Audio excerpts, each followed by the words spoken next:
સોમનાથમાં હોટલમાં ઘૂસી મારામારી કરનાર 7 જાનૈયા વિરુદ્ધ એફઆઈઆર। સોમનાથમાં હોટલ ભોલામાં બની હતી ઘટના। રાત્રિના સમયે નીકળેલ વરઘોડા પર હોટલમાંથી પાણી પડતા થઈ હતી બબાલ। બેકાબુ બનેલા જાનૈયાઓએ હોટલમાં ઘૂસી કરી હતી મારામારી। પિતા પુત્રને ઢોર માર મારતા નોંધાઈ છે પોલીસ ફરિયાદ।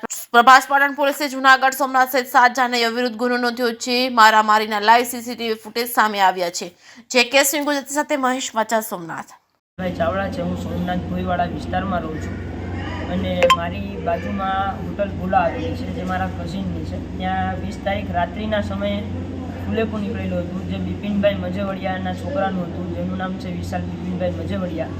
એમના લગ્ન હતા, એમનું ફુલેપું હતું। રાત્રિના સમયે 20 તારીખ રાત્રિના સમયે ફુલેપું નીકળ્યું હતું ત્યારે હોટલ ભોલાની આજુબાજુમાં ગોદેકારો થતા મારા પપ્પા અને હું ત્યાં જોવા અને શાંત પડાવવા માટે ગયા કે શું થયું છે એ જોવા માટે અમે ગયા છે અને શાંત કરાવવા માટે। તો મને અને મારા પપ્પાને ઢોર માર માર્યો છે, ઘૂસતા પાછળથી વાર કરેલો છે અને જાનથી મારી નાખવાની કોશિશ કરી છે। ઉપર ટુરિસ્ટ પાસે પણ પહોંચી ગયા હતા અને એની ઉપર પણ હુમલો કરેલો છે। એનું સીસીટીવી ફૂટેજ સોમનાથ પોલીસ ચોકીમાં અમે રજૂ પણ કરેલું છે।